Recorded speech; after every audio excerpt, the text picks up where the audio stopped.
मित्रों, बहुत से दर्शकों का आग्रह था कि हम भारत के प्राचीनतम इतिहास पर भी कुछ सामग्री दिखाएं।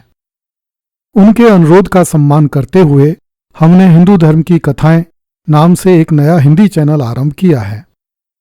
जो दर्शक प्राचीनतम भारत के गौरवपूर्ण इतिहास में रुचि रखते हैं, उनसे अनुरोध है कि कृपया इस चैनल को एक बार अवश्य देखें तथा लाइक, सब्सक्राइब एवं शेयर करें।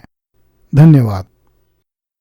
17 सितंबर 1857 का सूरज निकलने से पहले ही बादशाह बहादुर शाह जफर लाल किले के पानी वाले दरवाजे से होकर यमुना जी की तरफ निकल गया। उसने अपने वजीरे आजम और बेगम जीनत महल को भी अपने जाने के बारे में सूचना नहीं दी। बादशाह के साथ कुछ विश्वसनीय सेवक थे जो बादशाह का खजाना अपने कंधों पर उठाए हुए थे। बादशाह ने खानदानी खजाने की कुछ चुनी हुई चीजें अपने साथ ली थीं, जिनमें कुछ बहुमूल्य शाही जेवरात, व्यक्तिगत मिल्कियत के कागजात, उनकी पूरी फेहरिस्त और एक पालकी थी। जब सूरज निकला तो बादशाह एक कश्ती में बैठकर अपनी मंजिल की ओर रवाना हो गया। कुछ देर बाद वह यमुना नदी के पुराने किले के घाट की तरफ उतरा।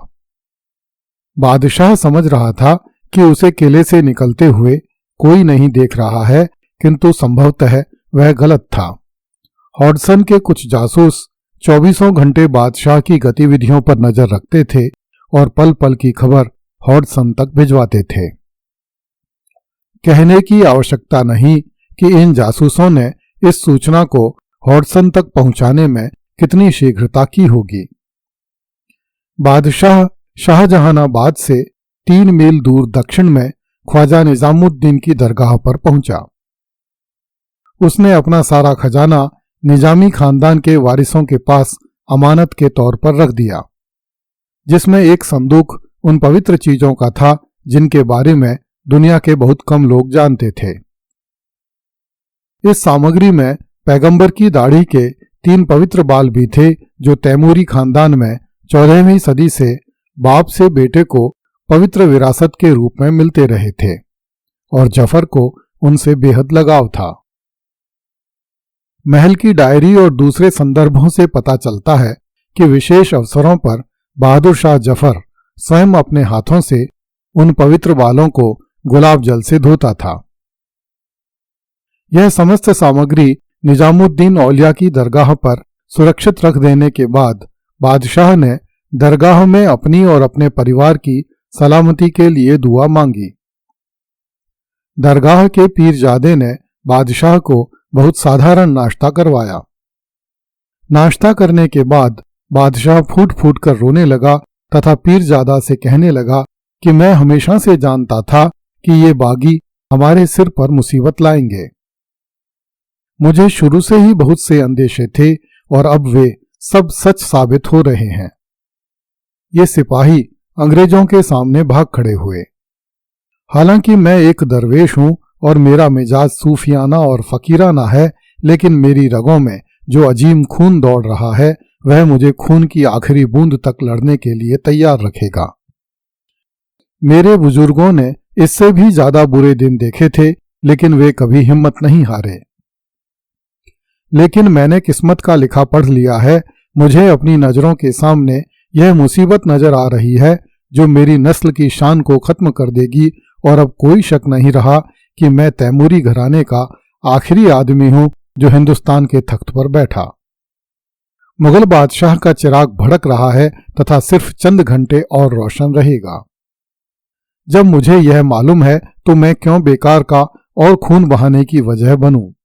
इसलिए मैंने किला छोड़ दिया।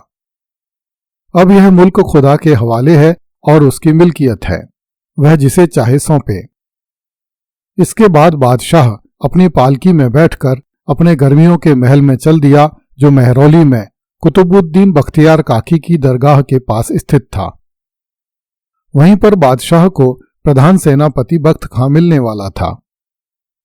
बादशाह अभी थोड़ी दूर ही गया था कि इलाही बख्श घोड़ा दौड़ाता हुआ बादशाह के पास आया और बादशाह से कहने लगा कि गुजरों का एक गिरोह रास्ते में हर एक को लूट रहा है, जैसा उन्होंने पहले अंग्रेजों के साथ किया था।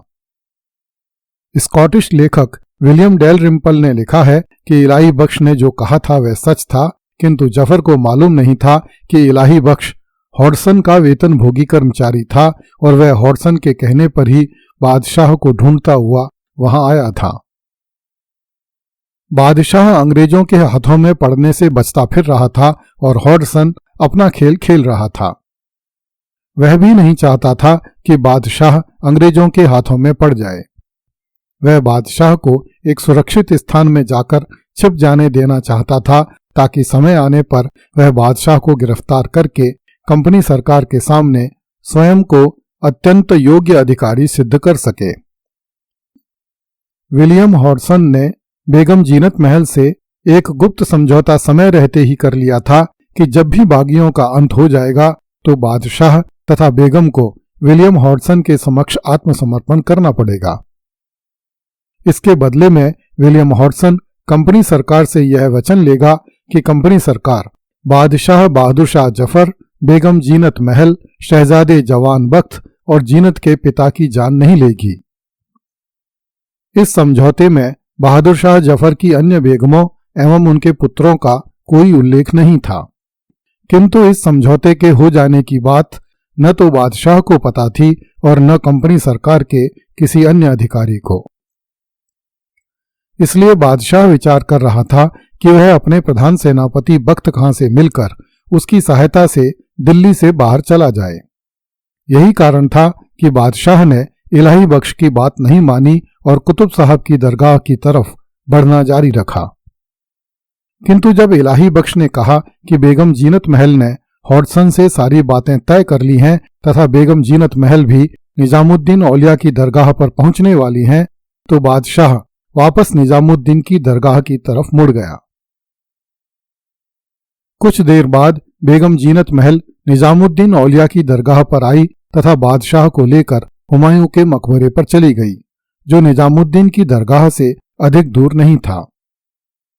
दर्शकों की सुविधा के लिए यह बता देना समीचीन होगा कि हुमायूं का मकबरा एक विशाल भवन है जिसमें मुगल बादशाहों, बेगमों और शहजादियों की कब्रें बनी हुई हैं। इनकी संख्या इतनी अधिक है कि इसे मुगलों का कब्रिस्तान भी कहा जाता है। इस मकबरे का निर्माण 16वीं शताब्दी ईस्वी के मध्य में अकबर के शासनकाल में हुआ था। बहादुर शाह जफर के समय की दिल्ली में इससे बड़ा और इससे शानदार भवन और कोई नहीं था। बादशाह ने हुमायूं के मकबरे पर पहुंचकर लाल किले में स्थित अपने विश्वसनीय अधिकारी के नाम गुप्त संदेश भेजा कि वह बादशाह के हाथी हकीम अहसन उल्लाह की हवेली पर भेज दे तथा हकीम अहसन उल्लाह से कहे कि वह शाही खानदान के पास मकबरे पर आ जाए।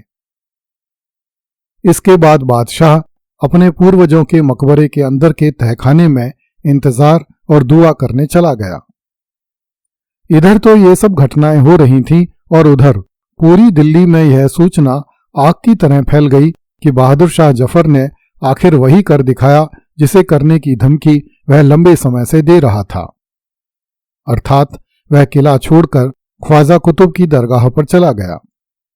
जनता यही समझती थी कि बादशाह कुतुबुद्दीन बख्तियार काकी की दरगाह पर गया है, क्योंकि बादशाह कहाँ है इसे बहुत सावधानी के साथ गुप्त रखा गया था।